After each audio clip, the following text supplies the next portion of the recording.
99 TV big zero అవర్కు స్వాగతం. జగన్మోహన్ రెడ్డి గారి ఓటమికి గల కారణాలు ఏంటి? అలాగే తెలుగుదేశం దూసుకుపోవటానికి ఆల్మోస్ట్ తుడిచిపెట్టేసింది. ఒక జడివాన, ఒక తుఫాను అన్నీ కలిస్తే ఎలా ఉంటుందో ఒక సునామీ తుడిచిపెట్టేసింది పాలకపక్షాన్ని. అలాగే జనసేన 100% స్ట్రైక్ రేటుకి గల కారణాలు ఏంటి? ఇవన్నీ సమగ్రంగా వివరించడానికి, విశ్లేషించడానికి మనతో ఉన్నారు Chanakya strategies CEO Mukesh. In fact Mukesh గారు డిసెంబర్ 2023లోనే మొదటిసారి ప్రీపోల్ సర్వే చేసినప్పుడు వైసీపీ రాష్ట్రం నుంచి అదృశ్యం కాబోతోంది, అంటే ఇన్ ది సెన్స్ ఎన్నికల్లో చాలా పూర్ పర్ఫార్మెన్స్ చూపించబోతోందని వెల్లడించారు. దాదాపు అప్పటి నుంచి ఇప్పటి వరకు పోలింగ్ ముందు వరకు 4-5 దఫాలు సర్వేలు నిర్వహించారు. తర్వాత పోస్ట్ పోల్ సర్వే కూడా నిర్వహించారు. నమస్తే ముఖేష్ గారు. నమస్తే అండి. సో నిన్నటిది ఒక సంచలనం, ఒక జడివాన. అవును, వైసీపీ ఉక్కిరి బిక్కిరైంది. పార్టీ చీఫ్ కూడా అయోమయంలోకి వెళ్ళిపోయారు జగన్మోహన్ రెడ్డి గారు. ఇంత మంచి చేసినా ఎందుకు ఇలా జరిగిందో అని ఆవేదన కూడా వ్యక్తం చేశారు. మరోపక్క ఇందాక ప్రెస్ మీట్లో చంద్రబాబు గారు కాబోయే ముఖ్యమంత్రి ఆయన మాట్లాడుతూ కూడా ఇటువంటి తీర్పు నేను తాను ఇంతకుముందు ఎప్పుడు చూడలేదని కూడా అన్నారు. సో మీకు కూడా అలాగే అనిపించింది సర్వేలు క్యారీ అవుట్ చేసినప్పుడు? అంటే మాకు సర్వేలు చేస్తున్నప్పుడు ఒకటి క్లియర్గా ఫస్ట్ నుంచి అర్థమైందంటే గవర్నమెంట్ పడిపోబోతుంది అనేది స్పష్టంగా అర్థమైన విషయం. అది ఎన్ని సీట్లు పడిపోతుంది, ఏంటి సిచ్యువేషన్ అనేది అక్కడ లోకల్ సిచ్యువేషన్స్ అభ్యర్థులను బేస్ చేసుకుని ఉంటుంది కాబట్టి. బట్ ఇచ్చాపురం నుంచి కుప్పం వరకు కామన్గా వినిపించిన మాట ఏంటంటే కేవలం సంక్షేమ పథకాలతోటే గవర్నమెంట్ రూల్ చేస్తున్నాడు, రేపు ఫ్యూచర్లో గవర్నమెంట్ ఉండకపోవచ్చు అనే ఒక ఆలోచన అయితే ప్రజల్లో వచ్చింది. మనం అది డిసెంబర్లోనే మనం, నాకు తెలిసి ఆంధ్రప్రదేశ్ సర్వే గురించి మొట్టమొదటి సర్వే మందే అనుకుంటాం. ఇది ఆంధ్రప్రదేశ్లో గవర్నమెంట్ మారబోతుందని చెప్పి డిసెంబర్ 30వ తారీఖు ఇవ్వడం జరిగింది. అయితే ప్రజల నుంచి మనం ఏదైతే గమనించామో అదే నిన్న వాస్తవిక రూపం దాల్చింది, అంటే గవర్నమెంట్ మారి.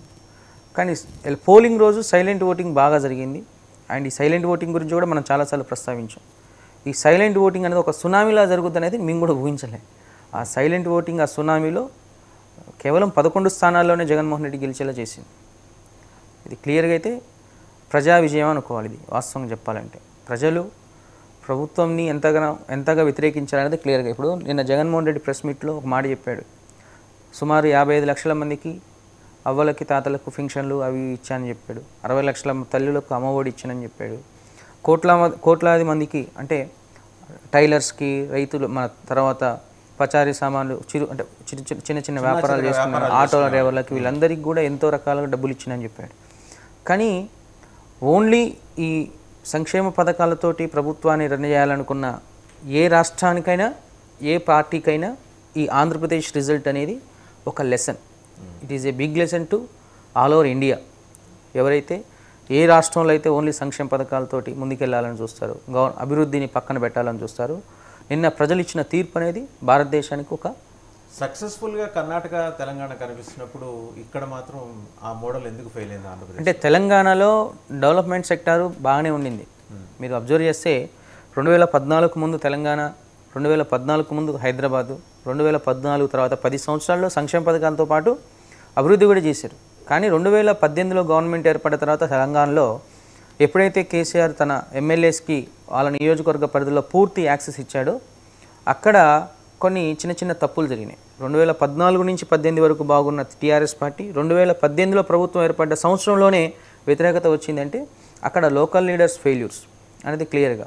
అయితే అటువంటి సిచ్యువేషన్లో తెలంగాణలో కేసీఆర్ అభ్యర్థుల్ని మార్చకపోవడం అనేది ఇంకొకసారి ప్రజలను ఆలోచింపజేసి ప్రభుత్వం మారాలనేసి, మార్పు రావాలనేసి కాంగ్రెస్ పార్టీని తీసుకోవడం జరిగింది. కానీ ఆంధ్రప్రదేశ్లో వచ్చేసి వ్యతిరేకత ఉన్నది ప్రభుత్వం మీద, జగన్మోహన్ రెడ్డి ప్రభుత్వం మీద, జగన్మోహన్ రెడ్డి మీద. కానీ ఎమ్మెల్యేస్ మీద వ్యతిరేకత లేదు అక్కడ. ఎందుకు లేదు?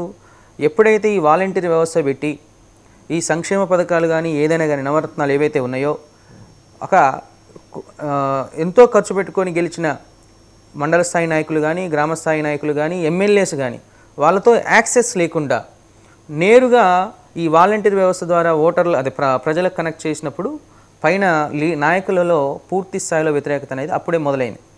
ఎప్పుడైతే ఆ కనెక్టివిటీ తెగిందో అటు ఎమ్మెల్యేస్కి, ఇటు ముఖ్యమంత్రికి మధ్యలో కనెక్టివిటీ తెగింది, ఎమ్మెల్యేస్కి, లోకల్ లీడర్స్కి మధ్య కనెక్టివిటీ తెగింది. అక్కడ వ్యతిరేకత స్టార్ట్ అయింది, మొదటి వ్యతిరేకత. దాని తర్వాత జగన్మోహన్ రెడ్డి కక్ష సాధింపు చర్యగా ప్రతిపక్షం లేకుండా చేయాలన్న ఒక ఉద్దేశంతో పూర్తి స్థాయిలో ఈ చంద్రబాబు నాయుడు, పవన్ కళ్యాణ్, లోకేష్ వీళ్ళ మీద విరుచుకుపడిన విధానం ఏంటంటే ఇంకొక స్థాయిలో ప్రజల్ని ఆలోచింపజేసింది.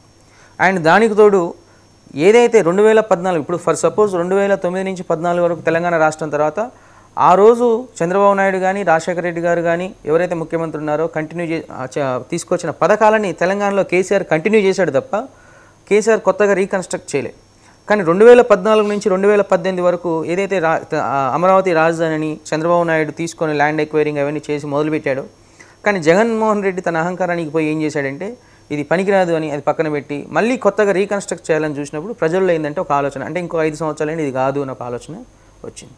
ఎప్పుడైనా కానీ ఒక ప్రభుత్వం పోయి ఇంకో ప్రభుత్వం వచ్చినప్పుడు పాత ప్రభుత్వం చేసిన పనుల్ని కంటిన్యూటీగా అందులో తప్పుల్ని సవరించి కంటిన్యూటీ చేసేందంటే ప్రజలకు ఏంటంటే ఎటువంటి ఇబ్బంది లేకుండా ఉండేది. కానీ చంద్రబాబు నాయుడు 2014 నుంచి 19 వరకు చేసిన కార్యక్రమాలన్నింటినీ కూడా పక్కన పెట్టి అవి కరెక్ట్ కాదు, నేను చేసేదే కరెక్ట్, నేను చెప్పేదే వేదం అనుకొని ఆయన పోయిన విధానం అనేది కొంత ప్రజల్లో ఒక సెక్టార్ ఆఫ్ ఓటర్స్ని ఆలోచింపజేసింది. ఆయన అదృష్టం అనుకోవాలో దురదృష్టం అనుకోవాలో గవర్నమెంట్ ఏర్పడ్డాక 2 సంవత్సరాలు 2019 అంటే 2021 కరోనాతో అయిపోయింది. కానీ కరోనా కాలం తర్వాత పాండమిక్ టైం తర్వాత 21 నుంచి అంటే 22 నుంచి అతను చేసిన యాక్టివిటీస్ ఏదైతే ఉందో ఒక సెక్టర్ ఆఫ్ ఓటర్స్ ఇప్పుడు అన్నా క్యాంటీన్ల మీద విరుచుకుపడ్డాడు.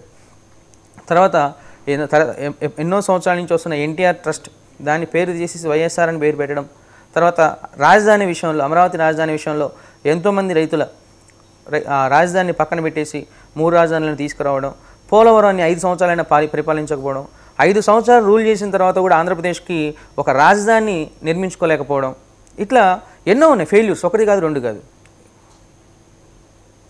నేననేది ఏంటంటే మీరు ఇప్పుడు జగన్మోహన్ రెడ్డి గారు